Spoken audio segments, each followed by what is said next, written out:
And we're recording. All right, make sure my phone here is not on any noises. Good. All right, so we're talking today. This is Bronson, this is Jason. We're going to talk today about a mindset shift that I think a lot of people could benefit from. Jason, can you back up just a tad? I don't know, the light is making you look really, yeah, we might have to edit this part out. Oh, there we go. That's much better. Boom. Yeah, there we go. You look really like dark and gloomy. It's my character. Yeah, all right, take two. All right, here we go. This is Bronson, this is Jason, and we are going to talk today about a little mindset shift, something that we think everyone, a lot of people, maybe not everyone, because some people may already feel this way, but a lot of people can benefit from shifting their focus and how they look at their health and fitness and the way that they approach it. I know people come to me all the time and they talk about wanting to lose weight. That's like the number one thing. I want to lose weight. I want to get skinny. I want to whatever. And that the mindset that it takes in order to lose weight, I think really sets people up for more of a challenge than they really need to be. Like, it just makes things more complicated. What do you think about that? I agree. We think of like culturally the message, like ask a layperson on the street, hey, what would you say to your friend who wants to lose 20 pounds in a month? Right. And we're probably going to hear answers that have something to do with, well, they're going to have to, diet a lot, right? They're going to have to, restrict a lot of food. They're probably going to have to do a lot of exercise, particularly cardiovascular exercise, to like a level of effort that is almost suffering, right? It's like, they're going to have answers are going to involve things like, like discipline, like, look, this is going to be extremely hard, but, if you can just stay focused and deprive yourself long enough and suffer long enough, like you're going to have the body you always wanted. Right. Delayed gratification with the negative connotation, right? It's going to suck. And when you're done that, then you'll be where you want to be. Yeah. Right. It'll be all worth it. The suffering. The suffering. Yes. Yeah. So, I'm laughing because I'm intentionally being hyperbolic, but we all can relate to this, right? It's like, if as I talk and say that out loud, the listeners have would all probably agree, that doesn't sound fun, enjoyable. It sounds like way harder than I really thought it would be. Like, is that the only way to get to there? You just said something that kind of triggered me in my head. The whole idea of, you've seen the meme where it's like a picture of the gym and a picture of the kitchen, and it's like you think working out consistently is hard. It's what's really hard is doing what you need to do in the kitchen. Right. Because you basically have to starve yourself. In current, what most people think about how to lose fat or how to get in shape, they think about basically starving yourself. You're going to restrict and everything in moderation. Right? It's about willpower. It's about discipline. It's about mind over matter.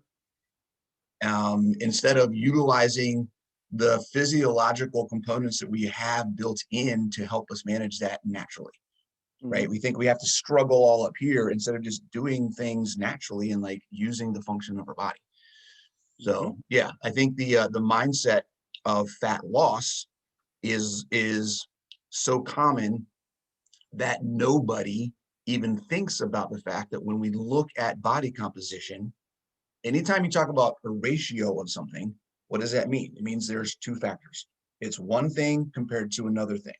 So if we want to lose body fat, if we're looking at a percentage that we want to drop, if I'm 30% and I want to get 25%, the idea that you could lose body fat percentage without losing a single pound of fat, I don't know if people really make that connection. Because if I don't lose a single pound of fat and I'm at 30%, if I gain 5 pounds of muscle, then that ratio changes. And now I'm at less than 30% body fat because now I have more muscle, more lean mass. So that ratio is different. Right. So that's what I like to focus on when I'm working with people one-on-one, whatever, when I talk to people, answer questions. It's like, look, the first thing you should do in pretty much every circumstance is change your mindset and think about building, gaining, adding, because that changes how you approach all of the things in your day-to-day life. Yeah, absolutely. And it also tends to change the emotional response to the Mhm. goal and the tasks every day. Yeah, Right? I mean, people, there's just a very real difference between, responding emotionally to something that feels, um, like deprivation, instability, like it triggers, really a fight or flight kind of reaction, right? And right. people, whether they want to call it that or not, it's physiologically kind of the same. But Mhm. then you go the other direction that you're talking about, and it feels empowering to people. It feels, like I'm building, I'm evolving, I'm building, a stronger foundation for me, Mhm. myself, to move forward. So Yeah. the emotional response and the buy-in on that front is probably much greater in what you're proposing than what the general public culture is promoting. Right, because when you go into this, you go into a situation, you're working with somebody, and if you were given an option, right? If you came to me or you or anywhere, you're looking at my options. Okay, I need to get in shape. I need to get healthy. What are my choices? If I were to give you this plan and I say, okay, you need to stop doing this, cut this back, right? Spend an hour and a half on a treadmill every day, and all of these different things where I'm saying you need to take away, deprive yourself. It's all about willpower, mind over matter. Or if I can say, which for most people I do, eat more, go build muscle, be active, do things that are going to develop and make you stronger and directly, immediately improve your quality of life. So that's another factor. All of the other stuff, you're making your life harder because you're having to structure and change and do all of these things that's actually adding stress because you're taking things from yourself. Right. When you look at it from the other way of building and growing and improving, now what am I adding to my life to make my life better? And Right. just that switch, like which one would you rather choose? Yeah. If come on, I mean, it seems pretty straightforward. Yeah. And I'll speak for myself only here, that I find a lot of comfort in routines. Mhm. So if you were coaching me and basically telling me that I need to, destroy all of my routines to accomplish what, Right. I'm asking for, um, that's going to make me extremely uncomfortable. And I know I'm not alone. There are plenty of people like that, Yeah. like me. Yeah. So if instead you say, hey, Jason, let's keep the routines you currently have right now. Let's just add. Initially, let's just add to what you're already doing. Let's build Mhm. upon the life you've already created. Well, that sounds far more doable. Sounds like Right. I can be successful at it. Yeah. Yeah. Give you some other things to do instead of, maybe we're changing what you're doing, but we're not saying you need to deprive yourself. And I think that's the biggest key for success is just in sustainability. We talk about Hmm. it all the time is if you don't enjoy what you're doing, if it's not something that you can manage and maintain, then it's not going to work. So any program that's based on deprivation is going to be harder to maintain. Hmm. Absolutely. Um, what is, and we talked about this on other videos. I think we both feel that strength is one of the biggest things that most people need to start with. Yeah. Getting stronger, building muscle, and that's kind of what we're talking about. If you focus on adding muscle, and we talk about the actual changes in your body, muscle weighs more than fat, right? So if I have, you know, 10 grams of, or if I have, a bag full of fat and a bag full of muscle, the bag of muscle is going to be heavier, right? I get people that argue with me all the time. Well, a pound of fat is a pound of, like, yes, a pound is a pound, but they take up way less space. Fat takes up a Hmm. lot less space. Um, and it's helps increase what your body uses on a day-to-day basis, even when you're not working out. So if you can build muscle, if you're really concerned about losing fat, then the best thing you can do is build muscle because that Absolutely. helps you burn fat throughout the day. Instead of, and this is kind of the flip side of adding things or adjusting that routine, right? Oh, I'm going to take a fat burner. Oh, what are the hacks that I can do to burn fat? Oh, if I eat this supplement or if I take this shake or if I do this if I wear this wrap, or if I, all of the different things that people are adding to, instead of just going with the simple thing of just build muscle. Mm-hmm. Yeah. What are some of the things you've seen people do to lose fat? Oh, dude, I've seen crazy stuff, man. I have seen uh, regular people Mhm. who weren't like wrestlers um, put on trash bags with multiple like layers of Yeah, clothing and just run or some sort of cardiovascular thing right. until like there's pools of sweat underneath of them. I've seen people use starvation diets and to the point where they faint, they pass Mhm. out. Yeah, What else have I seen? I've seen the darker side even of what I'm describing, like the eating disorder kind of behaviors. People do a lot of purging. Yeah, like it's all I've seen some pretty incredible things that no rational person would agree that would work, but the people were in such a they're just in a certain emotional state where it just right. seemed reasonable at the time. At the time, it seemed reasonable at the time, but then also because the picture they had in their head was about reduction. It was about, I need to be smaller, I need to be skinnier, whatever. It's about, I need to take and remove this stuff from my life, as opposed to looking at, what does a healthy person actually look like? What what is what does it mean to be healthy, right? And for you and I, we look at fitness as your body's ability to do work. And if you are taking away from yourself all the time, you're reducing your body's ability to do work. So you're actually going the opposite direction. So when you're focusing on just fat loss all the time, let's say you have a fat loss goal, and everything is fat loss, fat loss, fat loss all the time. When you get to that goal, now what? Yeah. Is your quality of life improved every day? Can you do more? Are you stronger? Are you more active? Right? Okay, you've lost fat. Great. Your numbers on a chart say you're at a better fat percentage because you lost 15 pounds of fat. Okay, great. Can you still go for a run? Can you go play with your kids? Can you go on that hike? If none of that stuff is improved, then okay, great. Now what is that all for? Right? Hmm. Yeah. Yeah. So One of my yeah, favorite quotes. I like a lot of times quotes that like simplify complex things. So mhm. that Mark Ripito quote, that stronger people are harder to kill and Yeah. generally more useful. Yeah. Yeah. I'm like, Yeah. that's a wonderfully simple reason Right. for us to all focus on building and getting stronger Be and growing harder more to muscle. kill. Yeah. And it's crazy because you think about that initially as someone trying to kill you, right? If you're in a fight or you're in a Hmm. battle, but today, contextually, you look at other things and applicable to things going on right now. That means immunologically as well, and your Hmm. own health and ability to fight things. If you are healthy, if you are strong, if you have more lean mass, and this is actually some studies that have come out recently, the more body fat you have, the more susceptible you are to immunological issues. Hmm. So the more lean mass you have, the more muscle you have. Building muscle can actually help you fight disease and viruses, Right.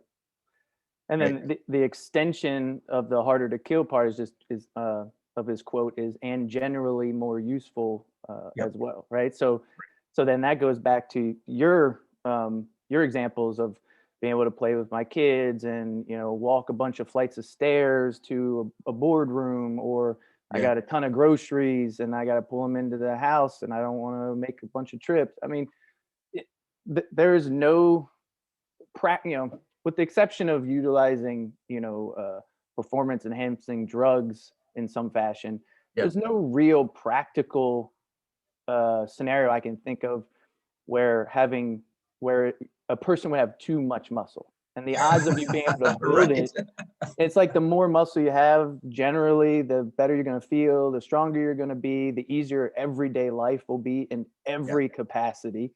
Every Um, capacity. Yeah. and and so, what are we all like? Why are we not talking about this? Right. I mean, I've thought about in preparation for us doing this today. Like I was thinking, why does the culture not talk about it more. And I I imagine a guess, a part of the guess, and I'm sure it's not the whole story, Mhm. but like our fitness culture was popularized in the 60s, 70s, 80s, where it was bodybuilding era, right? And that's still here we are 2021, the average person's image in their mind of someone who's muscular is a person who's excessively muscular, Yeah. right? And so I think, ironically, having seen that excess, generations ago, has kind of like it's jaded the general population's idea of what being strong and muscular actually is to real people, Right. Right. which is not it. It's nothing like what we would see on the bodybuilding stage. Right. Um, Well, that's just even for me. I remember coming out of high school. I joined the army out of high school, and one of the things I vividly remember is being in the army, going through basic training, coming out, and I put on some pounds. I built a lot of muscle in basic training. I gained almost 20 pounds, and I was just as lean. I gained. It was crazy the amount of food that they fed us and the amount of work that we did. I got bigger, but I still was skinny and lanky. I still was a skinny, lanky guy. And, I was infantry and I'm looking around at everybody and I realized at one point, like, I always had pictures in my head of people in the military looking like Arnold Schwarzenegger, right? mhm, I got Commando, I got Rambo in my head, I got G.I. Joe, I got all this stuff. yep. And I had that just mental image of if you're in the military, you're big and jacked. Mhm. And then I'm looking around at everybody that's next to me and we're all working together doing stuff. We're out in the woods, we're shooting and doing everything. And I'm like, everybody's like 180 pounds, 175 pounds, and less than 10% body fat. But it wasn't about being strong, it was about stamina and endurance. And it was Right. about being able to last and fight and not fatigue. It was a whole different mentality. Mhm. Um, so yeah, that picture, along with the fact that in that time frame, the 70s, I guess, is probably a good 60s and 70s, bodybuilding was big. Um, is also when the whole war against fat, right? Fat is bad. True. Everything needs to be low fat. You can't have fat. It's going to kill you, blah, blah, blah, blah, all this stuff. So I think on the nutrition side, that message kind of correlates to, oh, well, if fat is bad in my food, it's bad on my body, then I just need to be worried about losing fat and then I'll be healthy. Mm, yeah, that's a good thought. Yeah, Right. I So agree. I think it kind of both of those at the same time just kind of makes everybody look at fat as the target, Mhm. when it's really, really, really more effective in the long term. It's a better mental mindset and it solves more problems if you develop strength and build muscle first. Right, and ultimately, ironically, most of the time you'll get what you wanted anyhow, right? It's like, I mean, you've Right. already mentioned it, minutes ago. Like if we add muscle to our frame and are just patient, gradually we'll see a corresponding loss of body fat usually too, Right.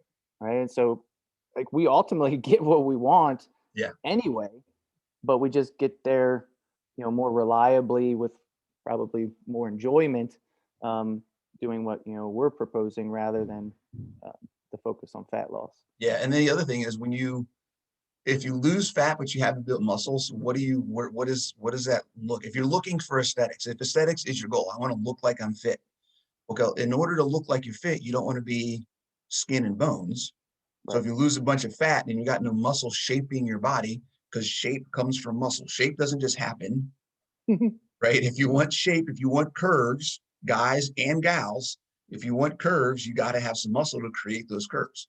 So, there's that, right? Right. And speaking of gals, it's probably one of the most frustrating things for me to hear, and I hear it regularly. I feel like after all these years, I would not keep hearing it, but I still hear it, and that is women saying they don't want to get bulky. Oh yeah. If I hear the word bulky one more time, I'm gonna just rip my hair out. Right? It's a good thing I don't have any. Yeah. Um, and trying to change the perception of that if women pick up a weight, they're all of a sudden going to look like Arnold. Right? It's not going to happen. Right? Like in your experience, how much work does a woman have to do to look less feminine, I guess would be the way to say it. I don't even know what the I've because everyone's actually, definition of feminine is different as well. So that's a whole nother discussion that I think right, goes into the, right. Yeah. This, for sure, this is a very, my answer is very subjective, right? But yeah, but still, like, it's been, what, 22 years of me doing this. I've been exposed to a lot. Um, so, uh, I've actually, I would say that I have only seen maybe one woman, um, that I can think of way back when I was fresh out of college, started a job at Bally Total Fitness in Nottingham, Maryland. Hmm, And I was a personal trainer. Most of the women, there were like three layers to the gym, and there was like a basement, and there was a main floor, and there was upstairs. And super upstairs was like all the cardiovascular machines. The main floor was basically all the machines for strength training. the And then Nautilus in the stuff. Yeah. basement, yeah, exactly. Like, exactly. Nautilus was one of the brands. And then in the basement was a dungeon with free weights, barbells, Yep. dumbbells, that kind of stuff. And most of the women hung out on the main floor or the top floor. And I used to love going down to the basement, and trying to bring women who are on the main floor down into the dungeon and introducing them to weight training, in an effort to hook them to that way of life and getting stronger and building Yeah. muscle and whatnot. And so that's one of my favorite thing to do, is try and break down those barriers with women. And the majority of the women that I saw or worked with in this process at that gym and others, they they they develop, muscles that look, honestly, not much different than, um, like the men you were talking about probably in the army, Right. like where they're lean, they're skinny-ish, they got a lot of shape to them from the muscle mass they put on. And I can remember one woman who was dating a bodybuilder, and she was also a bodybuilder. They were amateur Mhm. bodybuilders trying to get their pro card. And both the male and the female were unusually, muscular. Right. And so I would have called that woman, probably, going towards the direction of what most women are scared of happening. But I know for a fact, like, I developed good friendships with this couple. Ironically, the dude's name was Jason, and they both were admittedly using performance enhancing drugs because they Mhm. felt they had to in To order to compete. get to the pro level of their sport. Right. So she admitted, like, look, like, if I wasn't using this stuff, I would look very different. You know, um, Very, very different. and Absolutely. I really feel like I've never met a woman that I don't feel like I've ever met a woman who looks what the average woman is afraid of looking like, Mhm. kind of almost ever in my career, unless they were using drugs on top of what they were doing. Absolutely. Absolutely. And on top of that, even using the drugs, even using PDEs or whatever, their training regimen is upwards of 2 hours, 3 hours a day. Like Yeah, they're putting in more than what your average, person yeah, trying to fit in a half hour or an hour 3, 4 times a week right, is going to put in. If you were lifting for an hour 4 times a week, 4 hours a week, you were doing super as hard as you could possibly lift, you will not, I repeat, you will not end up looking bulky. You will not look like a guy. And I think I've had female clients who, when I owned a CrossFit gym, I had people who would come in and they would come to the gym 2 or 3 times a week and do a CrossFit workout. And then after 3 or 4 months, I could see a very small perceptible change in how their body looked, um, as far as getting shape or losing body fat, something like that. But they would come to me and say, "Hey, I think I need to cut it back. I feel like I'm getting bulky." I'm like, the mindset of what you're looking for is not health related at that point. And I think sometimes you need to kind of self reflect and say, what am I doing this for? Because if I'm doing this based off of the perception of appearance, I'm never, ever, ever, ever going to be happy. right. It's not going to happen. So if you're struggling and you feel like you can never get where you're going, Maybe it's because what you're trying to get, what you're focusing on and where you're trying to go isn't realistic. If you make it a health goal, a quality of life goal, a performance goal, something that's tangible and not subjective, make it objective. That might help you take that step and get where you go, regardless. If you're going to end up looking fit, right? If you get fit, you're going to look fit, right? You're not going to, you're not trying to be a bodybuilder. You're not going to look like a bodybuilder. Right. Yeah. So, The one of the things that might contribute to what you just described too, like I was 16, 17, 18, and had a eating disorder. I've never been really overweight, but at that time in my life, I was excessively thin. I was anorexic. I mean, I was, the height I am now, 5'8", and I got down at my worst to 125. Mm. I mean, it's bad, dude. Like, yeah. And like I cry when I see pictures of it. Like, it's very, very, very triggering to me. But I thought I was fat. Like I saw a fat person in the mirror. And so, that may also happen with some of these women. It's like, right. You and I are standing outside of the bodies objectively, sort of watching people's progress over time. Right. And so you see, a female client, or it could be male too, right? Because yeah, that was me absolutely too, right? Yep. But you're seeing these small changes over time, and you're pumped, right? Like, it's like they're doing great, they're making great progress, and then they express like, "Oh, I think I'm getting too bulky. I gotta cut back." Maybe some of them are seeing themselves unrealistically. That the image they see coming back in their eyes is not what you and I see. Right. And that's a tough place to dig out of, for sure. Yeah, and it's a hard nut and it's nothing that we can really do, right? Provide information, provide encouragement and support, but that's a process that at some point that each person has to realize, I'm working in a circle here. I can never get where I want to be because I'm just repeating the same thing over and over and over again. Yeah, that's hard. That's really hard. What are some other things if someone wants to, like, when you're working with somebody, it's okay. So we've been telling everybody for the past, I don't know how long we've been on here, 20 to 25 minutes. Yeah. That they need to focus on building muscle, focus on increasing their strength. And then everything else that's the linchpin. Everything else kind of falls in place after that.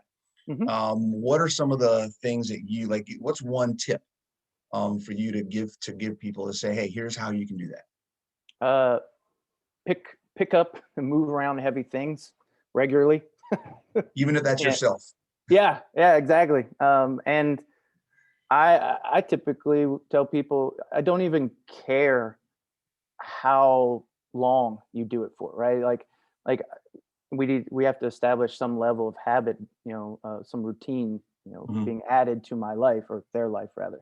So like typically start with basic stuff, right? Deadlift, squat, press, pull, something like that, right? Something simple. And then, hey, Jason, I only got a half hour to do stuff. Okay, cool. Like, let's do a little half hour basic, very basic lifting. And let's do that. Maybe we just do that twice a week to start with, right? And the basics they're impossible to beat, right? Like we don't need fancy exercise selections. We don't need elaborate workout routines, with the exception of maybe someone who's more advanced, but that's not who we're talking to in this, right? In this message. So we're talking to the beginners who are looking to make very basic, health changes. So start simple, pick up some heavy things regularly, and okay, maybe your friend that you talk to is doing it 4 days a week for an hour at a time, and maybe you're not willing to.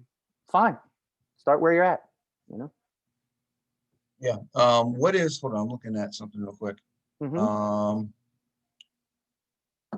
No, that's not it. I was looking to see if I could get some statistics on a specific number, but I know that for me, that is definitely one of my suggestions. The other suggestion, and the two of these are my top two, besides moving weight, is eating more protein.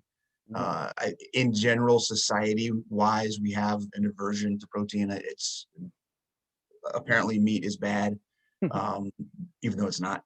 Uh, and I think for most people, they are under muscled because partly because they are not eating enough of the building blocks to give their body an opportunity to build muscle.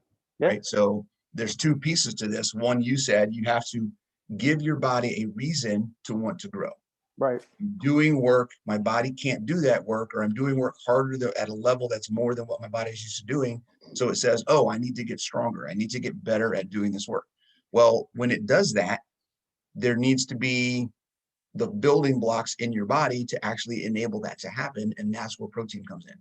So, one of my suggestions for many of the people that I work with is, when you're getting started, just start by adding some protein to every meal. If you eat 2 eggs for breakfast, start eating 3 or 4. If you eat a turkey breast, try to eat a turkey breast and a half. Like, just add a little bit of something additional at each meal so you're getting extra protein, because you're probably not getting enough now. And by adding a little bit more at each meal, you're going to start giving your body what it needs. And, I've got dozens of clients that before they even start working out, just by adding the protein, they see a shift in body composition, because now their body's got all the stuff that it needs. Their metabolism is working better. They're burning more fat. So they lose body fat, they gain muscle. They haven't even touched a weight yet.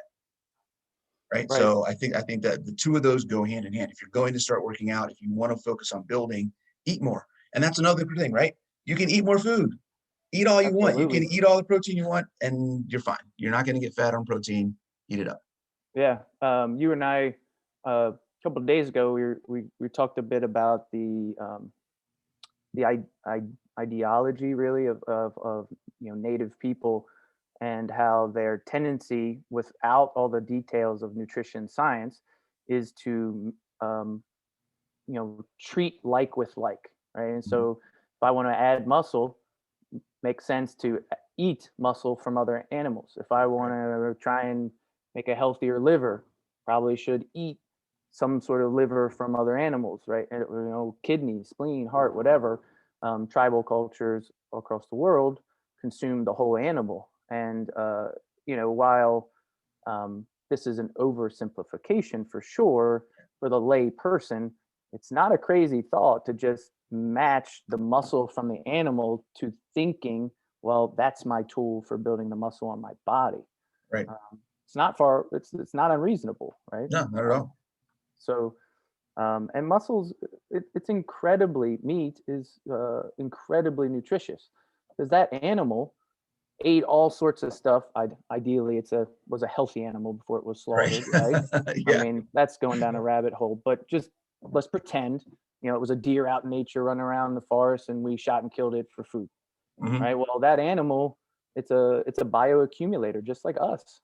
So everything we put in our body, whether by choice or accident, is kind of getting moved around in the body of the animal and stored there for life, right? And so there's so much nutrition in muscle and animal meat in general, um, that it's completely um, underrated.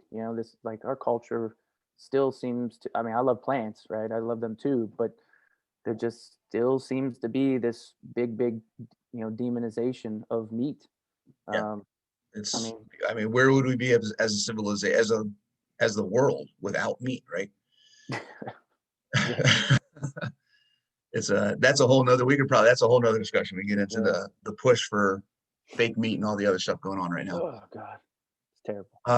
Cool, man. I think that's a probably good way to end it. We'll come back in a couple of weeks with some other topics. Maybe we'll talk about fake meat. Maybe we'll talk about regenerative farming. Who knows? There's all kinds of different things we can talk about there. Yeah, Why meat in general? What are the benefits of meat? That could be a whole discussion. yeah, for Cool, sure. man. Appreciate it. Absolutely.